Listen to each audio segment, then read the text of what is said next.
नमस्ते दोस्तों। क्या आपने कभी सोचा है एक इंसान अकेला क्यों नहीं रहना चाहता? क्या होता है उसके दिल और दिमाग में जब वह अपने अकेलेपन से सामना करता है? आज हम इस बढ़ती हुई समस्या के बारे में बात करेंगे। अकेला रहना किसी भी व्यक्ति के लिए एक अनोखा अनुभव होता है। जब हम अकेले होते हैं हमें हमारे मन की गहराइयों में उतरने का मौका मिलता है। लेकिन क्या आपको पता है अकेले रहने से बहुत से लोग घबरा जाते हैं। लेकिन क्यों? अक्सर लोग अकेलेपन से घबरा जाते हैं क्योंकि उन्हें लगता है कि उनका कोई असली साथी नहीं है। और दुख की बात यह है कि वे लोग खुद को अपना साथी नहीं मानते, ऐसा कोई जो उनके साथ हर कदम पर हो। इसी कारण उन्हें अजीब सा महसूस होता है, जैसे उनका कोई एक हिस्सा अधूरा है। अकेलेपन का असर हमारे शरीर और मन पर भी होता है। कुछ लोग अकेलेपन में अपने आप को खो देते हैं और उनका आत्मविश्वास कम हो जाता है। वह महसूस करते हैं कि उनका कोई सुनने वाला नहीं है, कोई समझने वाला नहीं है। लेकिन दोस्तों, जैसे कि सिक्के के दो पहलू होते हैं, वैसे ही क्या आपने कभी सोचा है कि अकेले रहने के क्या क्या फायदे हो सकते हैं? हम इस वीडियो में इन सभी सवालों का जवाब देंगे। तो अगर आप भी अकेलेपन से गुजर रहे हैं या आपको लगता है कि किसी को अकेलेपन का सामना करना पड़ रहा है और यह अकेलापन एक बुरी बात है, तो यह वीडियो आपके लिए है। तो चलिए शुरू करते हैं। आज की कहानी एक नौजवान लड़के और उसके व्यापारी पिता की है। और जैसे कि हर नौजवान युवक का यह सपना होता है कि वह अपनी अलग पहचान बनाए और उसकी यह अलग पहचान उसकी योग्यता पर बनी हो और वह कुछ ऐसा कर दिखाए जिस पर उसे गर्व हो। कुछ ऐसा ही सोचना था उस व्यापारी के बेटे का। बहुत समय पहले की बात है। जापान में एक व्यापारी रहता था जो उस शहर का सबसे अमीर व्यक्ति था। उसके पास सब कुछ था। उसके पास किसी चीज की कोई कमी नहीं थी, केवल अपने बेटे से परेशान था। एक दिन वह व्यापारी अपने बेटे से कहता है, बेटा, तू मेरे साथ व्यापार में हाथ क्यों नहीं बढ़ाते? तुम्हें व्यापार के तौर तरीके सीख लेने चाहिए, क्योंकि भविष्य में तुम्हें यही तो करना है। यदि तुम व्यापार में हाथ नहीं बढ़ाएगा तो फिर क्या करोगे? वह नौजवान युवक अपने पिता से कुछ नहीं कहता, क्योंकि उसका व्यापार में बिल्कुल भी मन नहीं लगता था। वह दिन भर मार्शल आर्ट्स की किताबें पढ़ता और जब भी कोई समुराई शहर में आता तो वह पूरा समय उसी के पीछे पीछे घूमता रहता। एक बार पूरे परिवार के सदस्यों ने मिलकर उसे समझाने की कोशिश की। वे कहने लगे, बेटा, तुम्हारे पास इतना बड़ा व्यापार है, फिर भी तुम अपने पिता का हाथ क्यों नहीं बढ़ाना चाहते? यदि तुम अपना व्यापार नहीं देखोगे तो फिर कौन देखेगा? इस पर वह नौजवान युवक जवाब देते हुए कहता है, मैं खुद के दम पर कुछ बनना चाहता हूं। मैं चाहता हूं कि मेरी एक अलग पहचान हो। लोग मुझे मेरे कामों के वजह से जाने और इसलिए मैं इस देश का सर्वश्रेष्ठ तलवारबाज बनना चाहता हूं। उस युवक की यह बात सुनकर उस व्यापारी को बहुत तेज क्रोध आया, लेकिन फिर भी उसने अपने क्रोध पर काबू पाया। कुछ देर सोच विचार करने के बाद उस व्यापारी ने अपने बेटे से कहा, बेटा, अगर तुम यही करना चाहते हो तो ठीक है, मैं अगले 3 साल का समय तुम्हें देता हूं। यह सुन वह नौजवान युवक बहुत खुश हुआ। तभी आगे वह व्यापारी कहता है, लेकिन मेरी एक शर्त है। इस पर वह नौजवान युवक कहता है, क्या पिताजी? देखो, मैं तुम्हें अगले 3 साल का समय तो दे रहा हूं, लेकिन तुम्हें हर साल मुझे यह बताना होगा कि तुम क्या कर रहे हो और तुमने उसमें कितनी उन्नति कर ली है। यदि तुम मुझे अपने काम से संतुष्ट कर पाए तब तो ठीक है, वरना तुम्हें मेरे साथ मेरे व्यापार में हाथ बढ़ाना होगा। नौजवान युवक काफी सोच विचार कर अपने पिता से कहता है, ठीक है पिताजी, मुझे आपकी शर्त मंजूर है। उसके ठीक 2 दिन बाद वह नौजवान युवक अपने पिता की आज्ञा लेकर तलवारबाजी सीखने के लिए घर से निकल पड़ता है और वह कई दिनों की यात्रा करके एक गुरु के पास पहुंचता है। वह गुरु जापान में तलवारबाजी और युद्ध कला सिखाने के लिए प्रसिद्ध थे। उनकी ख्याति दूर दूर तक फैली हुई थी, लेकिन वह बहुत कम लोगों को अपना शिष्य बनाते थे। वह नौजवान युवक उन गुरु के पास पहुंचकर उन्हें प्रणाम करता है और कहता है, हे गुरुवर, मैंने आपके बारे में बहुत सुना है और इसीलिए मैं बहुत दूर से यात्रा करके आपके पास आया हूं। मैं आपसे तलवारबाजी सीखना चाहता हूं। मैं तलवारबाजी में सर्वश्रेष्ठ होना चाहता हूं। फिर जवान युवक सारी बातें कहता जा रहा था, लेकिन इस पर गुरुवर कुछ भी जवाब नहीं दे रहे थे। और जब कुछ देर तक उन गुरुवर ने जवाब नहीं दिया तो इस पर उस नौजवान युवक ने अपने घर पर बीती सारी बातें उन गुरु को बता दी। उसने यह बता दिया कि किस तरह से उसके पिता ने उसके सामने शर्त रखी है कि यदि वह अपने जीवन में सफल न हो पाया, उसने अपने जीवन में वह न कर पाया जो वह करना चाहता है, तो उसे उनका व्यापार आगे बढ़ाना होगा। आगे वह नौजवान युवक उन गुरुवर से कहता है, हे गुरुवर, मैं आपसे वादा करता हूं, मैं पूरी कर्तव्य निष्ठा के साथ तलवारबाजी सीखूंगा और मैं आपका समय बर्बाद नहीं करूंगा, इसलिए कृपया करके मुझे अपना शिष्य बना लीजिए। तभी उस गुरु ने उस युवक की तरफ ध्यान से देखा। उन्होंने देखा कि वह अपने साथ काफी सामान भी लेकर आया था और उसके साथ उसके 2 सहायक भी आए हुए थे।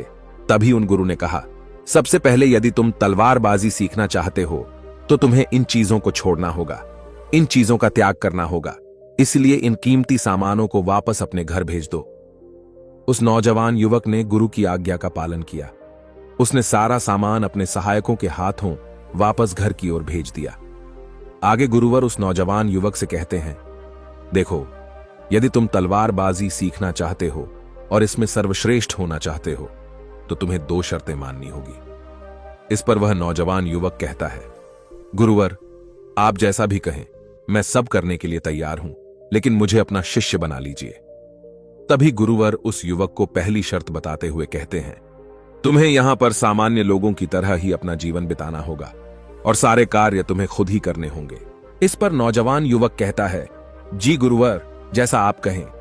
आगे गुरुवर उस नौजवान युवक को दूसरी शर्त बताते हुए कहते हैं, यदि एक बार तुम्हें तलवारबाजी की शिक्षा को ग्रहण करना शुरू कर दिया तो तुम्हें उसे पूरा करना ही होगा, तुम इस बीच उसे छोड़कर नहीं जा सकते।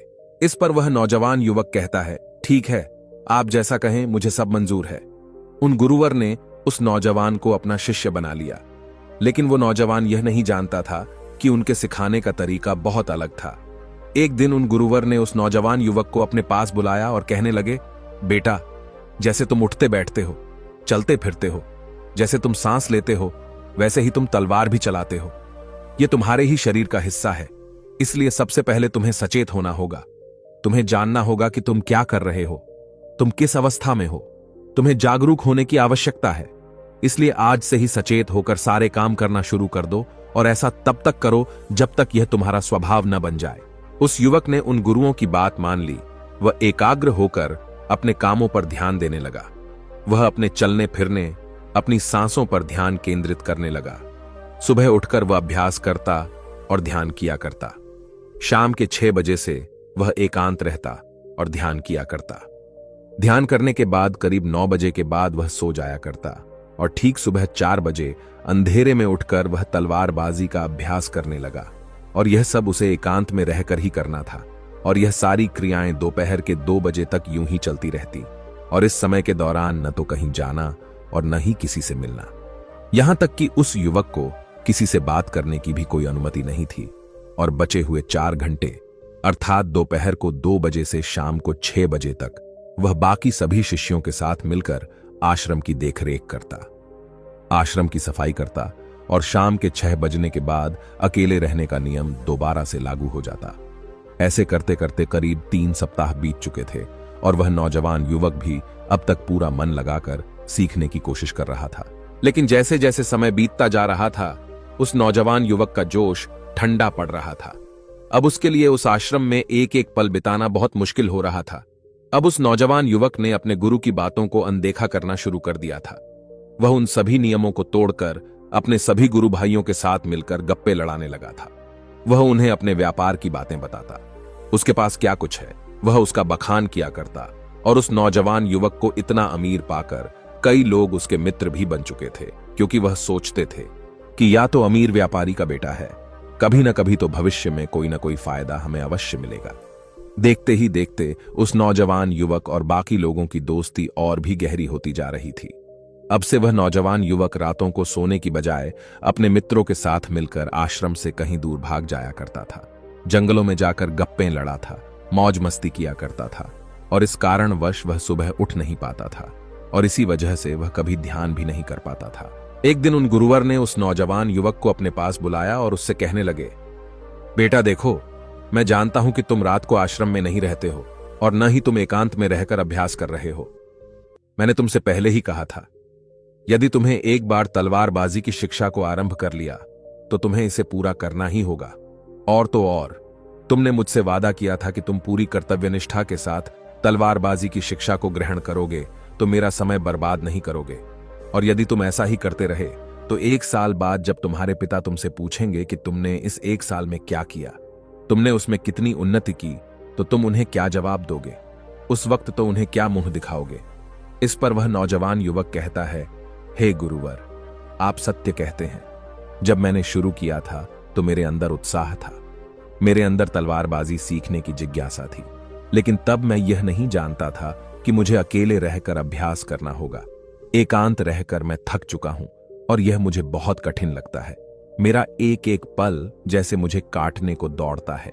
जब भी मैं ध्यान करने बैठता हूं तो मेरा मन यहां वहां भागता रहता है और मैं ध्यान नहीं कर पाता, और इसी कारण मेरी चिंता और भी बढ़ जाती है। मुझे समझ नहीं आता कि यदि मैं ध्यान नहीं कर पाऊंगा तो मैं अपने अभ्यास को पूरा कैसे कर पाऊंगा। और साथ ही जब मैं एकांत में रहता हूं तब भी मेरे मन में तरह तरह के विचार चलते रहते हैं। मैं इनसे पीछा छुड़ाना चाहता हूं, लेकिन मैं इनसे पीछा छुड़ा नहीं पाता। इस पर गुरुवर मुस्कुराने लगे और उस युवक से कहते हैं, बेटा, जिस अकेलेपन से तुम भागने का प्रयास कर रहे हो, इस अकेलेपन में बहुत ताकत होती है, इसे तुम्हें समझना चाहिए। किंतु फिर भी यदि तुम इस अभ्यास को बीच में छोड़कर जाना चाहते हो तो मैं तुम्हें नहीं रोकूंगा। तुम जा सकते हो, लेकिन जाने से पहले मेरी बस एक बात मान लो। इस पर नौजवान युवक कहता है, ठीक है, बताइए आप क्या चाहते हैं। तभी गुरुवर कहते हैं, बेटा, यहां से एक दिन की दूरी पर एक बहुत ही बड़ा पहाड़ है, उसकी चोटी पर तुम्हें एक दिन और एक रात बितानी है। अर्थात तुम्हें वहां पर पूरा दिन बिताना है और सुबह तुम्हें वहां पर एक बाज नजर आएगा। उस बाज की हरकतों पर तुम्हें ध्यान देना है। ध्यान रखना, उसका तुम्हें शिकार नहीं करना, बल्कि उसकी हरकतों पर तुम्हें ध्यान देना है। वह क्या कर रहा है, क्यों कर रहा है, उसे ध्यान से देखना है। उसकी हर एक हरकत को तुम्हें समझना है। और जब तुम अगले दिन वापस लौट कर आओगे तो मैं तुमसे केवल एक सवाल करूंगा। यदि तुमने उस सवाल का सही जवाब मुझे दे दिया तो मैं तुम्हें जाने से बिल्कुल भी नहीं रोकूंगा। उस नौजवान ने काफी कुछ सोच विचार किया और उसके बाद वह गुरु की बात मान जाता है। वह उन्हें प्रणाम करके उस पहाड़ की ओर चल पड़ता है। देखते ही देखते वह एक दिन का सफर तय करके उस पहाड़ की चोटी पर पहुंच गया और उसने पूरी रात वहीं पर बिताई। और अगली सुबह होने से पहले ही वह उस बांस को ढूंढने लगा। वह जब यहां वहां देख रहा था तभी उसकी नजर उस पहाड़ की चोटी पर पड़ी। उसने देखा कि एक सुनहरा बांस चट्टान की चोटी पर बैठा हुआ है और पहाड़ के नीचे घाटियों की ओर ध्यानपूर्वक देख रहा है। वह नौजवान युवक उस बांस को देखकर झुक गया और छुपकर उसकी सारी हरकतों पर नजर रखने लगा। वह उसे देखने लगा। उस नौजवान युवक ने देखा कि कुछ चरवाहे अपनी भेड़ बकरियों को उस घाटी में चराने के लेकर आए हैं, और तभी उस युवक की नजर उस पर पड़ी जो एकदम शांत बैठा हुआ था। लेकिन तभी अचानक उसने उड़ान भरी और नीचे की ओर जाते हुए वह उन चरवाहों के पास पहुंचा। जब तक चरवाहों की नजर उस बांस पर पड़ती तब तक उसने उन भेड़ बकरियों में से एक बकरी के बच्चे को अपने पंजों में दबोचा और उसे ले उड़ा। जब तक चरवाहे कुछ समझ पाते तब तक शिकार हो चुका था। वह नौजवान युवक यह देखकर बहुत हैरान रह गया। यह समझ चुका था कि आखिर गुरु ने उसे इस चोटी पर क्यों भेजा है। वहां से वापस अपने गुरु के पास लौटा और उसने वहां पर बीती हुई सारी कहानी उन गुरुवर को बता दी। तभी गुरुवर उस युवक से कहते हैं, अच्छा, तो तुम मुझे यह बताओ कि तुमने वहां पर क्या सीखा। तभी वह नौजवान युवक कहता है, गुरुवर, वह बाज बहुत ही चालाक है। काफी देर तक तो यूं ही वह शांत रहा, लेकिन जैसे ही उसे अपना शिकार नजर आया उसने शिकार तय किया और एक उड़ान भरी, और उड़ान के साथ वह अपने शिकार को ले उड़ा। इससे हमें यह समझने को मिलता है कि वह बाज बहुत ही चतुर और बहुत ताकतवर भी है, और साथ ही साथ वह बहुत तेज भी है। इस पर गुरुवर हंसते हुए कहते हैं, बेटा, उस बात को तुमने आज देखा है, लेकिन यदि उसे तुमने करीब 2 महीने पहले देखा होता तो तुम उस पर यकीन नहीं कर पाते। ऐसे बाज केवल पहाड़ी इलाकों में ही पाए जाते हैं और इन बाजों की उम्र करीबन 80 वर्ष की होती है। लेकिन जब इनकी आधी उम्र अर्थात जब इनकी 40 साल की उम्र पूरी हो जाती है तो यह शिकार नहीं कर पाते। उसे एक महत्वपूर्ण निर्णय लेना पड़ता है, क्योंकि इस अवस्था में उसके शरीर के तीनों महत्वपूर्ण अंग बेअसर होने लगते हैं। पहला, पंजे, जो कि लंबे और लचीले हो जाते हैं और शिकार पर पकड़ बनाने में कमजोर होने लगते हैं। दूसरा, चोंच, जो कि आगे की ओर मुड़ जाती है और भोजन निगलने में मुश्किलें होने लगती हैं। तीसरा, पंख, जो भारी हो जाते हैं और सीने से चिपकने के कारण पूरे खुल नहीं पाते हैं। यह उसके उड़ान सीमित कर देते हैं।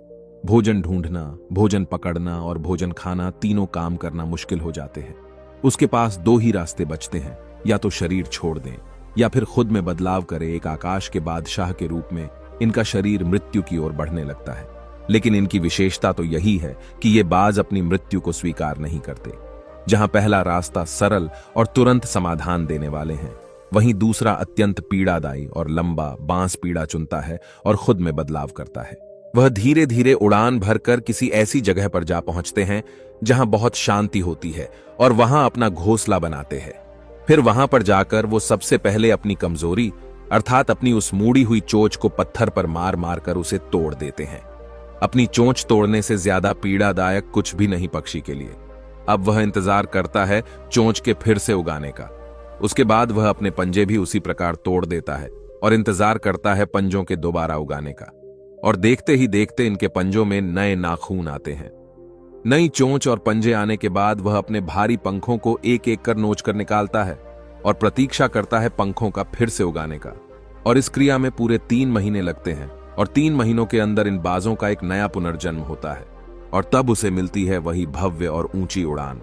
इस पुनर्जन्म के बाद वह 30 साल और जीता है, ऊर्जा, सम्मान और गरिमा के साथ। आगे गुरुवर इस नौजवान युवक से कहते हैं, तुम उस बाज की तारीफ कर रहे हो जो अकेले रहना पसंद करता है, शांत रहना पसंद करता है, जो पूरे 3 महीने एकांत में रहकर तपस्या करता है, अपने आप को शिकार के लायक बनाता है, तब जाकर वह कहीं शिकार करने योग्य बन पाता है। तुमने देखा होगा कि जो भी ताकतवर इंसान है वह हमेशा एकांत ही रहता है, लेकिन जो व्यक्ति कमजोर है, जिसके अंदर तरह तरह की कमियां हैं, वह लोगों के बीच छुपने का प्रयास करता है। आगे गुरुवर उस नौजवान से कहते हैं, मेरी बात ध्यानपूर्वक सुनो। यदि तुम अपने जीवन में सफल होना चाहते हो, अपनी पहचान बनाना चाहते हो, तो सबसे पहले दिशाहीन से दृढ़ निश्चय वाले बनो। क्योंकि जब तुम खुद के लिए समय निकालते हो, जब तुम एकांत रहने का चुनाव करते हो, तो तुम अपने दिन में जो भी काम कर रहे हो उस पर तुम ध्यान दे पाते हो, तुम सचेत हो पाते हो और साथ ही तुम किसी भी चीज पर सही निर्णय भी ले पाते हो। और एकांत आपको हमेशा कुछ न कुछ नया सिखाता ही रहता है। आगे गुरुवर उस युवक को दूसरी बात बताते हुए कहते हैं, आज जो मौका तुम्हारे पास है वह मौका तुम्हें दोबारा नहीं मिलेगा, इसलिए इस मौके की कीमत को समझो। क्योंकि तुम्हें एकांत खुद को बनाने के लिए मिला है, तो अपने जीवन में देखो, उसे समझो और उन कमियों को दूर करो। तुम तो बड़े शहर से हो और तुमने यह भी देखा होगा कि शहर के लोग अपना पालन पोषण करने के लिए दिन रात मेहनत करते रहते हैं। न तो उनके पास सीखने का समय है और न ही एकांत में रहने का, इसलिए वह कभी भी खुद को जान तक नहीं पाते। यह अकेलापन, यह संघर्ष जिसे तुम व्यर्थ समझ रहे हो और जिसे तुम यूं ही बर्बाद कर रहे हो, यह मौका तुम्हें कुछ बनने के लिए मिला है और यह मौका दोबारा लौटकर वापस नहीं आएगा। आगे गुरुवर उस युवक को अगली बात बताते हुए कहते हैं, जिन लोगों के साथ तुम घूम रहे हो, जिनके साथ गप्पे लड़ा रहे हो, जिनके साथ अपना समय काट रहे हो, उन्हें तो खुद तक नहीं पता कि वह क्या कर रहे हैं। उन्हें खुद इस बात का एहसास नहीं है कि वह खुद अपना कितना बड़ा नुकसान कर रहे हैं। तुम ऐसे लोगों के साथ अपना समय बिताते हो तो अवश्य ही तुम भी दिशाहीन हो जाओगे और तुम भी यह समझ नहीं पाओगे कि तुम्हें अपने जीवन में क्या करना है। शुरू शुरू में तुम्हें अकेले रहने में थोड़ी तकलीफ जरूर होगी, लेकिन धीरे धीरे आपको इसके साथ रहने की आदत पड़ जाएगी। इसलिए अकेलेपन का इस्तेमाल एकांत रहने के लिए करो और अपना उद्देश्य याद रखो। यह याद करो कि तुम यहां पर क्यों आए थे और तुमने अपने जीवन में क्या लक्ष्य तय किए थे। गुरुवर के इतना कहने के बाद वह नौजवान युवक सोचने लगा। वह यह समझने लगा कि आखिर वह यहां पर क्यों आया था। तब उसे याद आया कि उसके गुरु ने उसे क्या कहा था कि अपने अकेलेपन का इस्तेमाल करो, क्योंकि अकेलापन ही एकांत बन जाएगा और वह तुम्हें आगे बढ़ने में तुम्हारी मदद करेगा। दूसरी बात, अभ्यास में संतुष्टि ढूंढो, क्योंकि उस नौजवान युवक के गुरु ने कहा था कि सारा ध्यान केवल अभ्यास में लगाना, इसके अलावा कुछ और पाने की कोशिश नहीं करना। क्योंकि जब हम कहीं और जाने की या कुछ अलग पाने की कोशिश करने में लग जाते हैं, तब हम अपने मन के बनाए हुए जाल में फंसते चले जाते हैं और हमारा संबंध वर्तमान से टूट जाता है। और तब हमें ऐसा लगने लगता है जैसे हम कहीं पर फंसे हुए हैं, हम बहुत दुखी हैं, हम बहुत निराश हैं और कहीं पर पहुंच नहीं पा रहे। और इसी के साथ में उस नौजवान युवक को उन गुरु की तीसरी बात भी याद आती है कि प्रकृति में ध्यान करो। जब भी तुम्हें समय मिले तो किसी एकांत जगह पर या फिर किसी पेड़ के नीचे बैठकर ध्यान करो। केवल अपनी सांसों पर ध्यान दो। विचार खुद ब खुद शांत होने लगेंगे और जब तुम्हारे विचार शांत होने लगेंगे तब तुम्हें आभास होगा कि तुम प्रकृति के साथ जुड़े हुए हो, तुम इस धरती के साथ जुड़े हुए हो। ऐसा करने से अकेलेपन का वह भाव हमेशा हमेशा के लिए खत्म होने लगेगा और तब तुम यह जान पाओगे कि यह पल ही वह अवसर है जहां तुम खुद को पूरी तरह से जान सकते हो। तभी तुम अकेलेपन का फायदा उठा सकोगे और इसी तरह से अकेलेपन को जीता जाता है।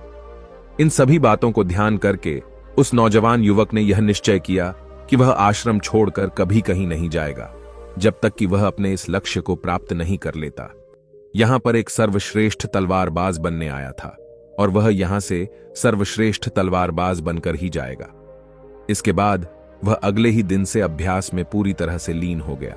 दोस्तों, यदि आप अपने जीवन में अपनी पहचान बनाना चाहते हैं, अपने जीवन में कोई लक्ष्य प्राप्त करना चाहते हैं, तो कुछ अलग पाने का प्रयास छोड़ दें, क्योंकि जब हम कुछ अलग और कुछ खास पाने का प्रयास करने लग जाते हैं, तब हम यह भूल जाते हैं कि हमारा लक्ष्य क्या है और हम अपने लक्ष्य से दिशाहीन होने लगते हैं और इसी कारण हम अपने लक्ष्य तक कभी पहुंच नहीं पाते, क्योंकि हमारा मन हमें कुछ अलग पाने के लिए निरंतर प्रेरित करता रहता है और इसी कारण हम अपने मन के जाल में फंसते चले जाते हैं और हम अपने लक्ष्य पर ध्यान नहीं दे पाते। इसलिए अपने जीवन में यदि आपको कोई लक्ष्य हासिल करना है तो अधिक पाने का प्रयास छोड़कर केवल अपने अभ्यास पर ध्यान केंद्रित करें और देखना कि आप जरूर ही अपने लक्ष्य को प्राप्त कर पाएंगे।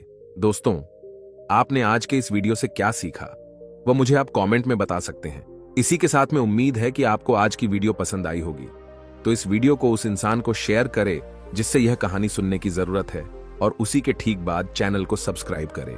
तो चलिए फिर मिलते हैं ऐसी एक और नई वीडियो में एक नए मैसेज के साथ। तब तक के लिए अपना ख्याल रखें। धन्यवाद और नमो बुद्धाय।